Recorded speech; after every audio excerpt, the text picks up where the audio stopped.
오늘 예배 가운데 하나님께서 또 우리에게 큰 은혜 주실 줄 믿습니다. 탈무드에 보면 이런 이야기가 나옵니다. 어떤 부부가 이혼하기로 결심을 했습니다. 그리고 오늘 랍비에게 찾아갔습니다. 그 나라에서는 부부가 이혼을 하면 모든 것을 반으로 나누어야 되는 법이 있었습니다. 돈도 반으로 나누고 옷도 반으로, 짐승도 반으로, 땅도 반으로, 모든 재산을 반으로 나누어야 됩니다. 자녀들도 반으로 나누어야 합니다. 그런데 이 가정에 자녀가 11명이었어요. 그러니까 이게 5명씩 나누어도 1명이 남잖아요. 그래서 랍비를 찾아간 이유는 자녀를 아무리 이렇게 저렇게 나누려고 해도 11명인데 1명이 남습니다. 이 문제를 어떻게 해결해야 합니까? 라고 랍비에게 물었습니다. 솔로몬 같았으면 뭐라 그랬을까요? 뭐 이렇게 했겠죠. 랍비가 이렇게 말합니다. 이왕 여기까지 왔는데 다시 집에 돌아가서 아이를 1명만 더 낳으라고. 그럼 12명이 되니까 12명이 되면 공평하게 6명씩 딱 나누어 가지면 되지 않겠냐고. 이 부부가 들어보니까 조금 일리가 있는 것 같습니다. 지금까지 이 인간하고 뭐 죽이네 살리네 하면서 여기까지 참고 살았는데 1년 정도 더 못 참겠냐 그러면서 집으로 돌아갔대요. 그리고는 1년이 지난 다음에 아이를 낳았는데 그 아이가 쌍둥이였답니다. 쌍둥이를 낳으면 몇 명이 되죠? 13명이 되죠. 1년을 더 또 기다려야 될까요? 그냥 우리에게 가정이 얼마나 소중한가라는 교훈을 던져주는 그런 이야기죠. 여러분, 창세기를 지금 강해를 하고 있습니다. 창세기는 제네시스라 그랬습니다. 모든 기원이 되고 시작을 보여주는 책이 창세기입니다. 그래서 창세기에 보면 우주의 시작이 어떻게 되었는지를 보여주고 또 우리 사람은 어떻게 만들어졌는지 사람의 시작을 보여주고 오늘 본문에서는 가정의 시작이 어떻게 되었는지, 그냥 가정이 내 좋고 너 좋고 그래서 그냥 만나서 살면 가정이 되고 이게 아니라는 거예요. 가정이 어떤 설계에 의해서 어떤 목적으로 세워졌는지 이 모든 시작이 창세기에 있어요. 그래서 오늘 본문에서는 가정을 만드신 분, 그분이 하나님이시고 또 가정을 설계하신 분도 하나님이시다라는 것을 보게 됩니다. 여러분, 결혼은 해도 후회, 안 해도 후회다 이런 말이 있습니다. 맞습니까? 예, 눈치가 빠르시군요. 1부 때는 누군가 예 이러던데 결혼은 해도 후회, 안 해도 후회, 이것은 세상 소리입니다. 세상 가치에서 흘러나오는 왜곡된 말입니다. 가정의 창시자는 하나님이시고 최초의 주례자도 하나님이십니다. 하나님께서 가정을 설계하셨고 그 설계에 따라서 하나님께서 가정을 창조하셨습니다. 그런데 요즘 결혼을 거부하는 사람들이 참 많습니다. 여러분, 이것은 하나님께서 만들어 놓으신 가정에 대한 설계도, 그 목적에 대해서 순응하지 않는 것입니다. 결혼을 했다 할지라도 자녀를 낳지 않기를, 물론 여러 가지 이유들이 있습니다. 두 사람 먹기 살기도 힘든데 아이를 낳아서 교육까지 시키면 거기에 드는 재정이 얼마나 드는데 나는 자신 없다. 그래서 이런저런 이유로 아이를 낳지 않는 그런 가정들이 들어 있습니다. 하나님께서는 가정을 만드셨을 뿐만 아니라 생육하고 번성하여 땅에 충만하라 말씀합니다. 여러분, 결혼을 했으면 자녀를 낳고 그 자녀의 웃음소리가 가정에서 들려지는 것이 하나님께서 가정을 통해서 우리에게 주시고자 하시는 그런 하나님의 목적이고 하나님의 설계도입니다. 우리 사람은 하나님의 설계도, 하나님의 목적에 따라서 존재할 때 그때 여러분 인생에 참 만족이 있고 참 행복이 있어요. 그런데 하나님의 설계도, 하나님의 목적이 분명한데 여기에 순응이 되지 않고 순응하지 않고 어긋나 있다. 그러면요, 어긋난 가운데서 내가 세상의 모든 것을 다 가져도 결코 만족할 수 없고 결코 행복할 수가 없습니다. 하나님이 우리를 그렇게 만들어 놓으셨기 때문에 그래요. 여러분, 속지 마십시오. 세상 소리에 속지 마시고 세상 가치에 속지 마시고 세상 흘러가는 그런 문화에 등달아서 그냥 떠내려가는 그런 삶을 여러분 살지 마십시오. 우리 그리스도인은 어떤 세상의 풍랑 앞에서도 하나님의 말씀이 우리의 삶을 붙들고 있는 줄 믿습니다. 말씀 따라 순응할 때 거기에 여러분 놀라운 은혜가 있고 복이 있고 만족이 있고 행복이 있고 웃음이 꼽히는 것입니다. 말씀 떠나서는 아무리 애쓰고 노력해도 순간적이고 찰나적인 것밖에 없어요. 가정을 이루신 하나님의 목적은 천국의 맛을 보라고, 가정을 통해서 그림자적인 천국을 경험하라고 우리에게 가정을 주셨어요. 여러분, 가정이 천국을 누리기 위해서는 뭐가 필요할까요? 자녀가 잘 되는 것도 필요하고 돈을 많이 버는 것도 필요하고 좋은 집에 사는 것도 필요한데 가정이 천국을 누리기 위해서 제일 중요한 것은 부부의 끈끈함입니다. 부부의 친밀함입니다. 영적인 친밀함과 정서적인 친밀함과 육체적인 친밀함. 여러분, 이게 되지 않으면 보통 사람들이요, 부부가 금이가 있고 부부가 멀어져 있고 부부가 뭔가 문제가 생기면 자식들을 통해서 대리만족을 누리려고 그래요. 남편은 마저 뒷전이고 내 새끼 하면서 그 자식에게 시간과 에너지와 모든 걸 투자합니다. 여러분, 그렇지 않아요. 그러면 자녀가 천국을 누릴 것 같죠? 천만에요. 자녀들이 천국을 누리는 것은 아내와 남편이 오손도손 행복하게, 우리 엄마 아빠는 정말 친구 같아, 나도 우리 아빠 같은 사람하고 결혼해야지, 나도 우리 엄마 같은 사람하고 결혼해야지, 자녀들이 이것을 경험하면 그게 천국입니다. 여러분, 그래서 가정이 천국 되기 위해서는 부부의 관계가 끈끈해야 하고 친밀해져야 돼요. 그럴 때 가정 안에서 모두가 천국을 경험할 수 있는 것입니다. 자, 그렇다면 부부가 친밀함을 경험하고 끈끈해지기 위해서는 부부 간의 고백이 필요합니다. 오늘 성경에서 그 답을 줍니다. 어떤 고백이 필요할까요? 세 가지인데요. 첫 번째는 당신은 나의 반쪽입니다. 뭐라고요? 또 어떤 사람은 남편을 보고 당신은 나의 쪼가리입니다 이러면 안 됩니다. 쪼가리가 아니고 당신은 나의 뭐라고요? 반쪽. 오늘 부부가 같이 참석하신 분들 계시죠? 부부는 서로를 바라보면서 또 함께 오지 못하신 분은 남편을 생각하고 아내를 생각하면서, 아직 결혼하지 않은 사람은 결혼할 그 대상자를 좀 이렇게 머리로 그리면서 서로 한번 고백해 봅시다. 당신은 나의 반쪽입니다. 시작. 당신은 나의 반쪽입니다. 창세기 오늘 읽은 18절 말씀 같이 한번 보실까요? 시작. 여호와 하나님이 이르시되 사람이 혼자 사는 것이 좋지 아니하니 내가 그를 위하여 돕는 배필을 지으리라 하시니라.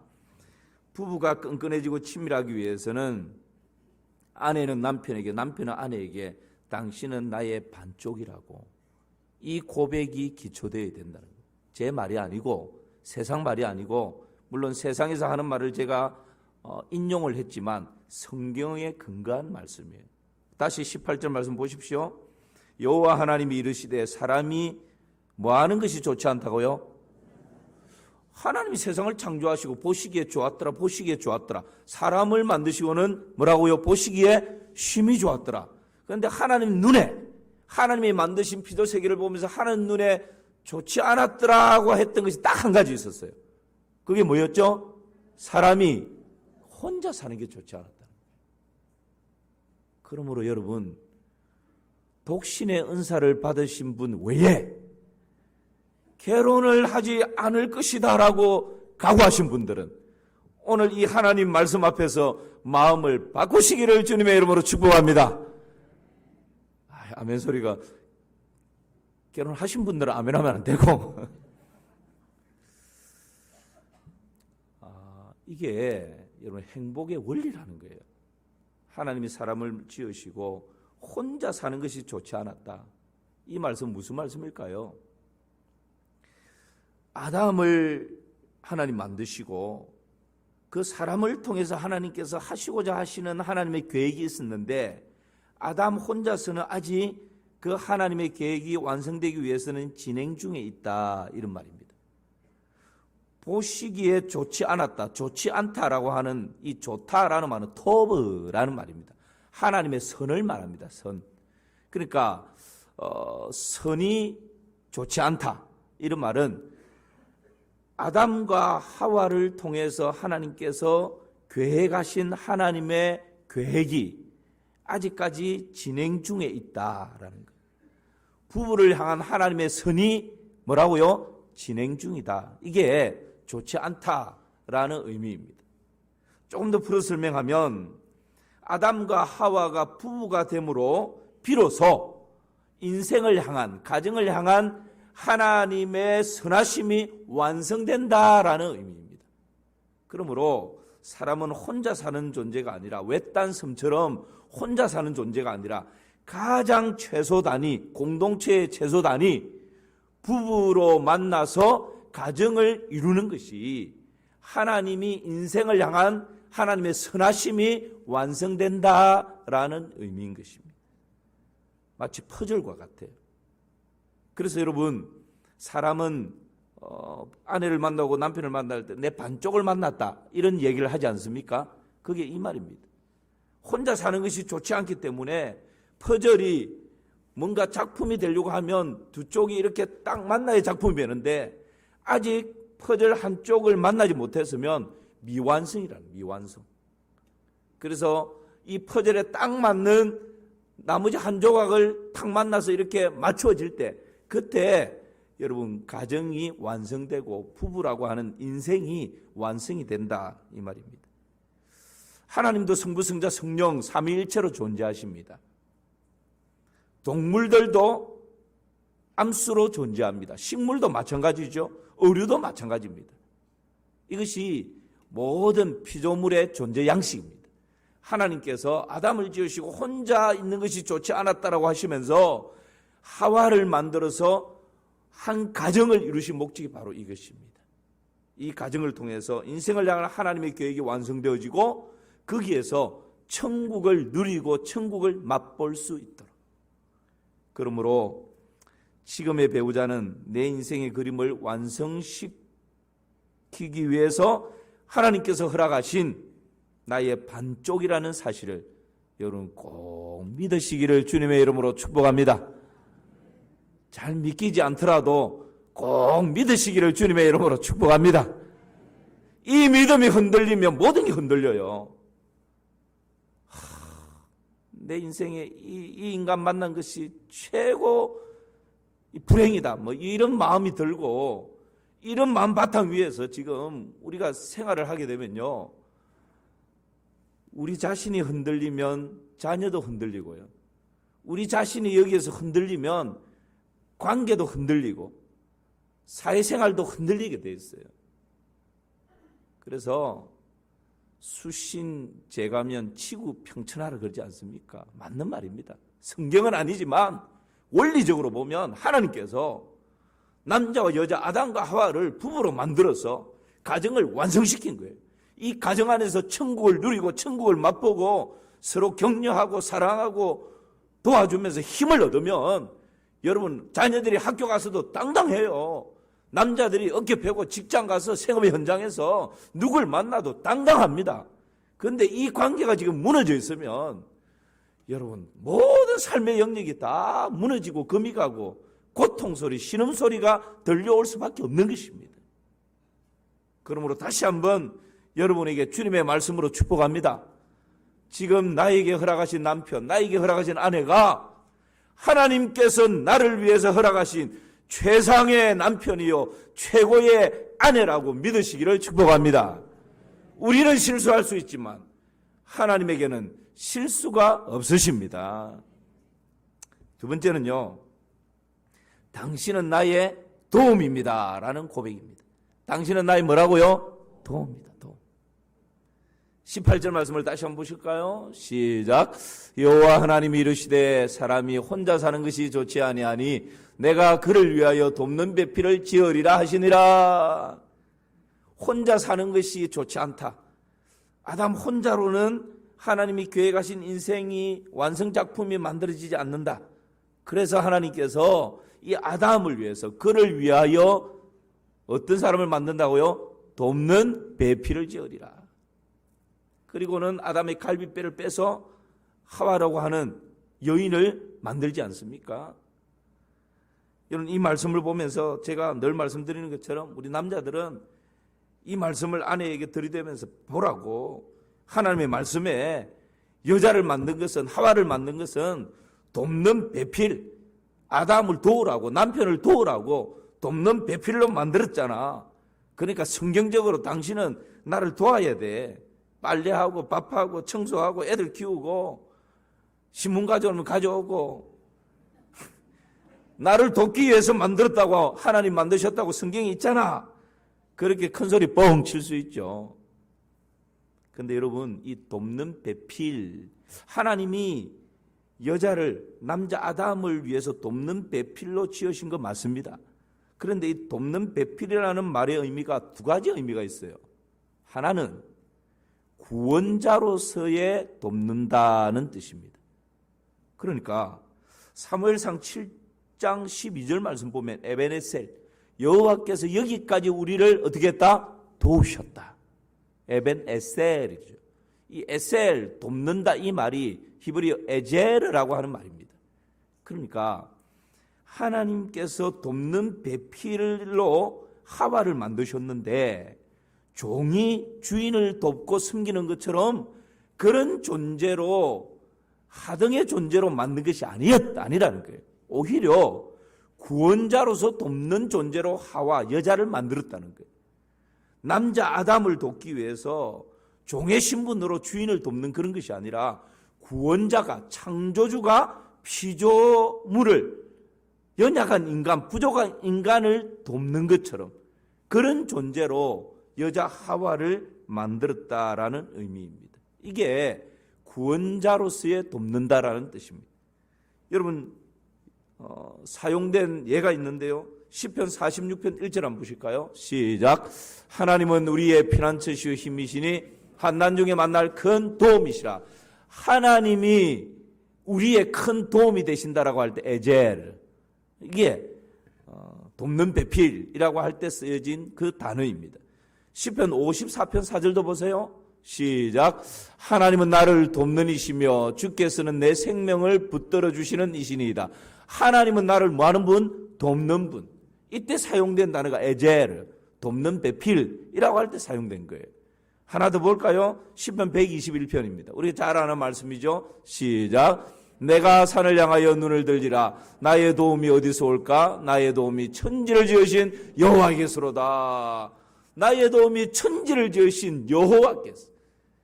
이 나의 도움이 할 때 에젤, 이 돕는 배필이라고 사용된 단어예요. 그러니까 여러분, 이 돕는 배필이라고 할 때 못한 자가 힘 있는 자를 돕는 이런 의미가 아니고, 오히려 부모가 자식을 돕고, 선생님이 학생을 돕고, 의사가 환자를 돕는, 부유한 사람이 가난하고 헐벗은 사람을 돕는 이런 도움을 말할 때 돕는 배필이라고 하는 의미예요. 그러니까 우리 남자들은 아내를 소중히 여기고 우러러보고 존경하고 부족한 나를 도와 주시옵소서, 그렇게 하는 게 맞습니다. 네, 아멘. 제 말이 아니고 오늘 목사님 완전 남자들 막 기죽이네 이러시면 안 돼요. 제 말이 아니고 하나님의 말씀이 그렇다는 거예요.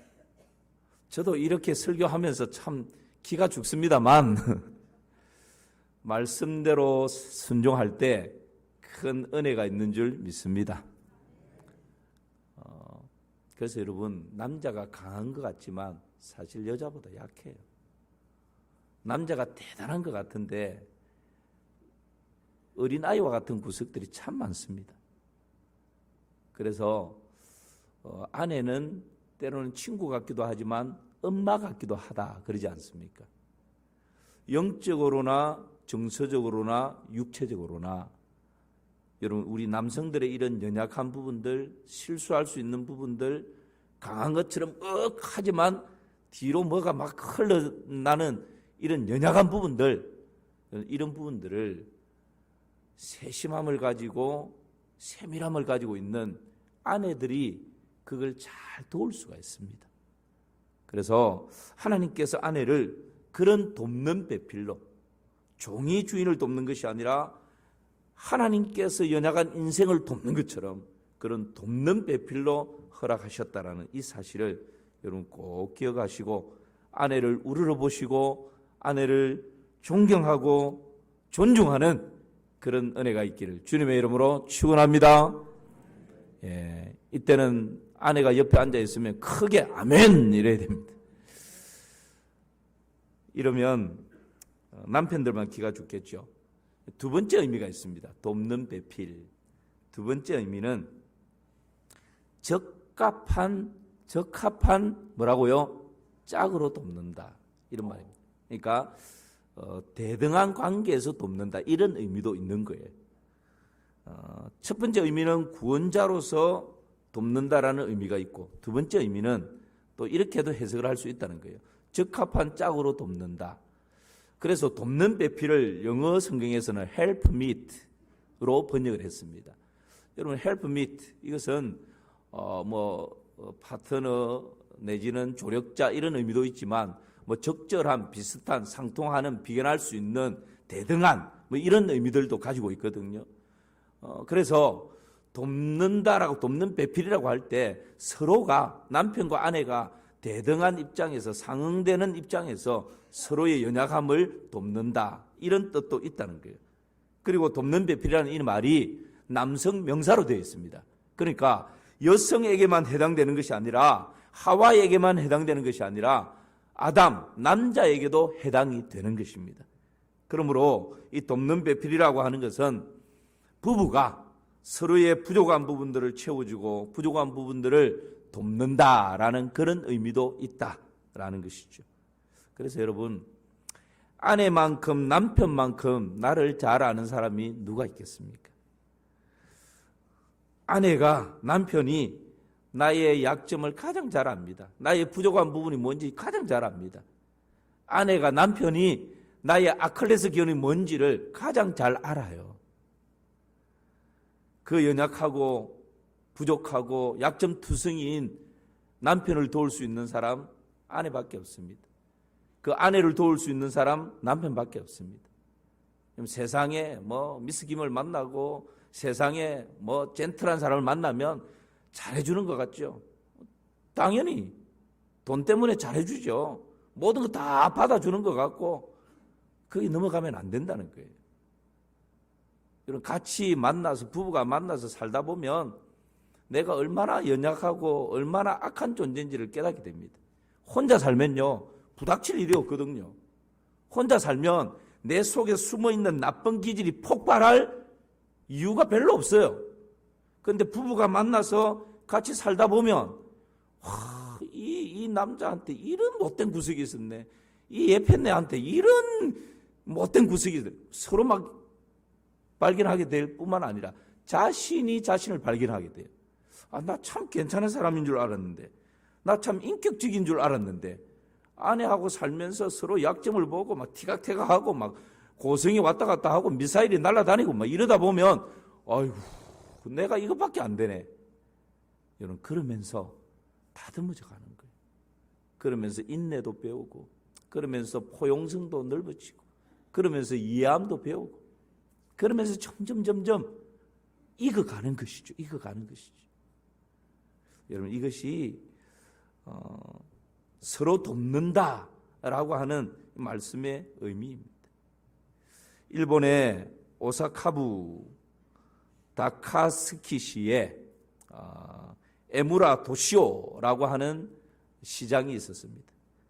시장에 선출되어서 아주 훌륭하게 시장의 임무를 수행을 하고 1년이 채 남지 않아서 다시 출마하기로 결심을 했습니다.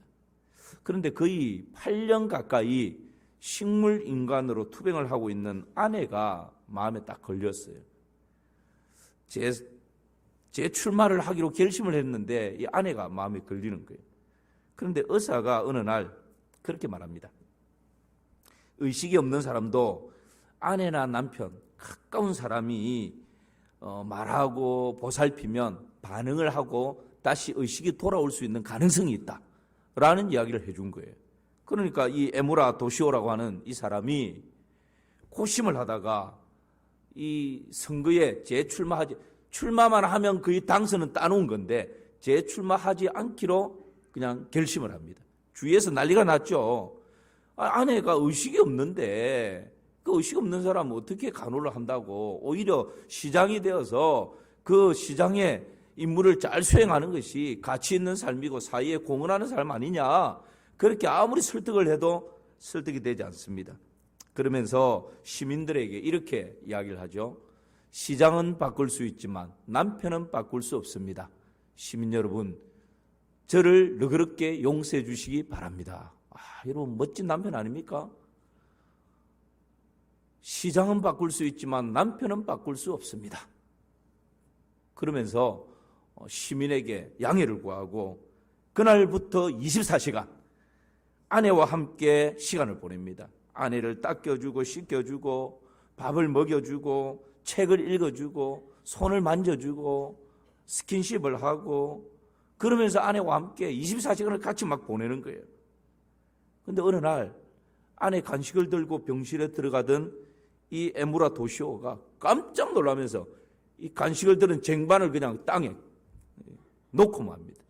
쨍그랑하고 깨어져 버립니다. 왜냐하면 8년 동안 아무런 의식이 없이 누워있던 아내가 눈을 뜨고는 그 남편을 바라보면서 여보 정말 고마워요.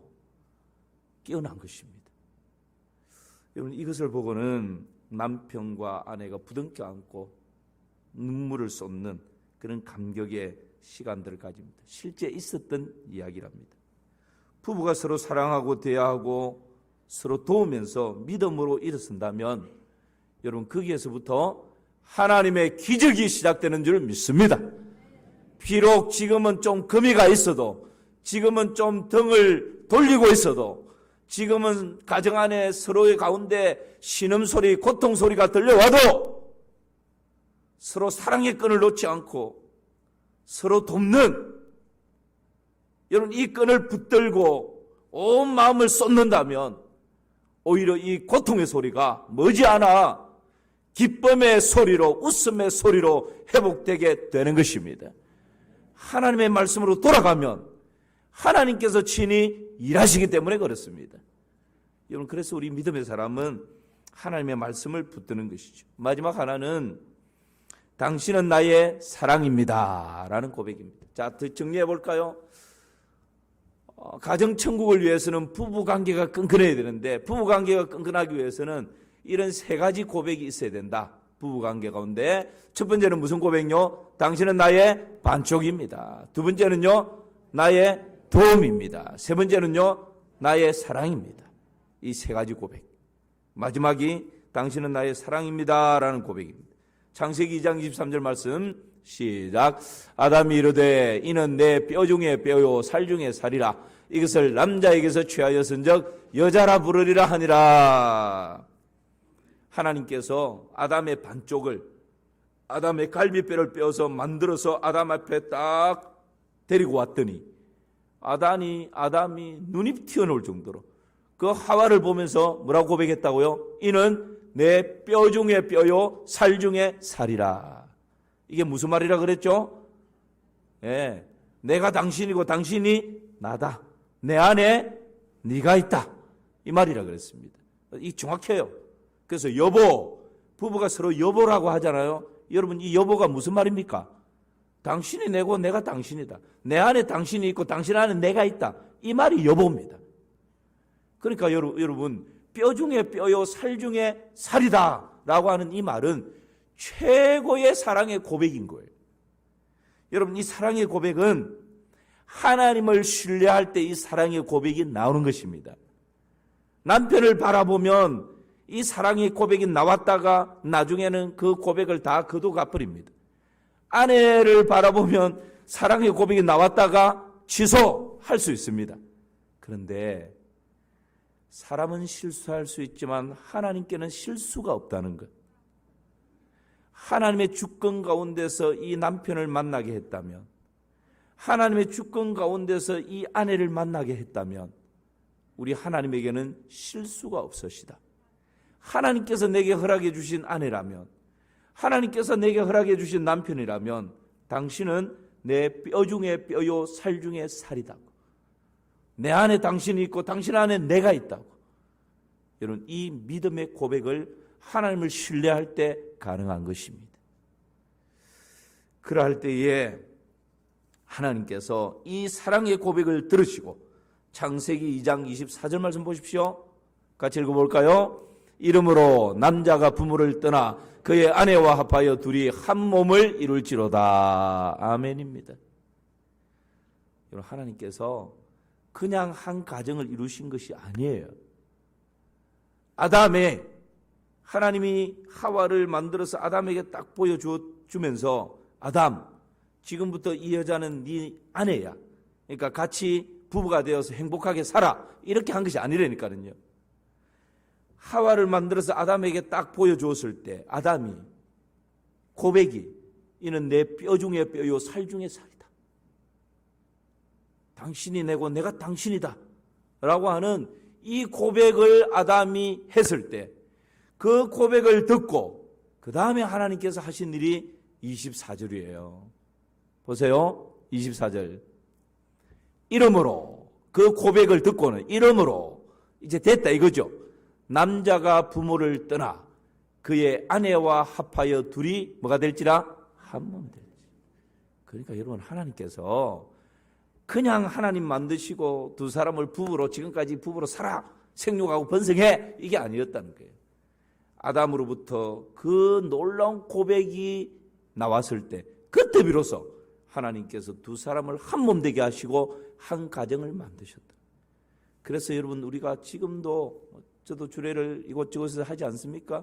지금도 주례를 하면서 고백을 받는 것이 있습니다. 그게 뭡니까? 남편에게 아내에게 동일하게 이제 한평생 부부가 되어서 기쁠 때나 슬플 때나 가난할 때나 부유할 때나 건강할 때나 병들었을 때나 한결같이 부부의 신의를 지키며 정절을 지키겠느냐. 거기에 아내도 남편도 예! 라고 할 때 그때 비로소 부부가 된 것을 성부와 성자와 성령의 이름으로 공포합니다. 이 원리죠. 이 고백의 원리 위에 가정이 세워지는 것입니다. 이 원리는 가정이 세워지는 기초가 될 뿐만 아니라 구역이 세워지고 전도회가 세워지고 교회가 세워지고 이 사회가 세워지고 이 나라 이 민족이 세워지는 원리이어야 합니다. 세상은 끊임없이 힘의 원리, 지식의 원리, 물질의 원리가 지배하지만 여러분 하나님을 섬기는 공동체에 지탱하는 원리는 내 뼈 중에 뼈요 살 중에 살이다라고. 그래서 예수님께서는 내 이웃 사랑하기를 내 몸과 같이 하라. 이 원리가 가정 안에서 세워지고 교회 공동체 안에서 세워지고 이 나라 이 민족 안에서 세워질 때 여러분 그곳에서 천국의 감격을 누리게 되는 것입니다. 부부의 고백은 무엇입니까? 오늘 세 가지를 생각했습니다. 다시 정리합니다. 부부의 고백은 첫 번째, 당신은 나의 뭐라고요? 반쪽입니다. 두 번째, 당신은 나의 도움입니다. 세 번째, 당신은 나의 사랑입니다. 여러분 이 세 가지를 부부관계 가운데서 잘 실천함으로 아름다운 부부애가 꽃피고 또 가정 안에서 천국을 누리는 그런 복된 인생 되시기를 주님의 이름으로 축원합니다.